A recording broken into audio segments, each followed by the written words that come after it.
Hello viewers, কেমন আছেন সবাই? আশা করি সকলেই খুব ভালো আছেন। আজ আমি আপনাদের বলবো, দোকান কিংবা বাড়িতে অনেকেই এক গ্লাস জলে আস্ত একটা লেবু ডুবিয়ে রাখেন। কেন জানেন? জানলে অবাক হবেন। বাড়ি, অফিস বা দোকানে অনেক সময় দেখা যায় একটা কাঁচের গ্লাসে পরিমাণ মতো জল নিয়ে তাতে একটা লেবু চুবিয়ে রেখে দেওয়া আছে। কেন এমনটা হয় জানেন? বাস্তবমতে বিশ্বাস করা হয়, কাঁচের গ্লাসে জল নিয়ে তাতে লেবু ডুবিয়ে রাখলে বাড়ি, অফিস বা দোকানে উপস্থিত নেগেটিভ শক্তির প্রকোপ কমতে শুরু করে। সেই সঙ্গে কালো জাদু এবং কুদৃষ্টি প্রভাবও কমে যায়। ফলে কোনো ধরনের বিপদ ঘটার আশঙ্কা কমে। বাস্তুমতে বিশ্বাস করা হয়, কাঁচের গ্লাসে রাখা জলের মধ্যে লেবু ফেলা মাত্র যদি লেবু জলের নিচে চলে যায়, তাহলে বুঝবেন আপনার আশেপাশে নেগেটিভ এনার্জির মাত্রা ভীষণভাবে বেড়ে গিয়েছে।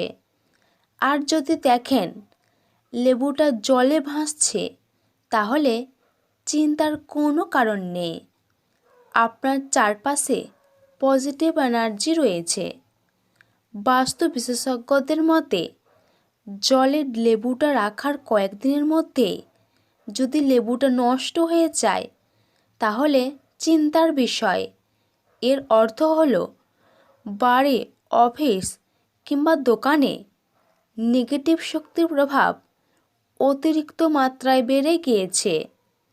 বাস্তু বিশেষজ্ঞদের মতে, গ্লাসের জলটা যদি অল্প দিনে ঘোলা হয়ে যায়, তাহলে জানবেন গ্লাসে থাকা জলটা নেগেটিভ এনার্জিকে শোষণ করছে, তাই জল ঘোলা হয়ে গিয়েছে। প্রথমেই বলবো কোথায় রাখতে হবে গ্লাসটা। বাস্তু বিশেষজ্ঞদের মতে, বাড়ির ভিতর মূল ফটকের সামনে গ্লাসটা রাখতে হবে। এতে বাড়িতে থাকা খারাপ শক্তির প্রভাব তো কমবেই, সেই সঙ্গে গৃহের অন্দরে নেগেটিভ এনার্জি প্রবেশ করতে পারবে না। এবার বলবো কতদিন অন্তর অন্তর বদলাতে হবে জল এবং লেবু। বাস্তু বিশেষজ্ঞদের মতে, লেবু যদি নষ্ট না হয়ে গিয়ে থাকে, তবে প্রতি শনিবার জল এবং লেবু বদলাবেন। তাহলে বন্ধু, এই ছিল আজকের আইটেম। ভিডিওটি এখানেই শেষ করছি।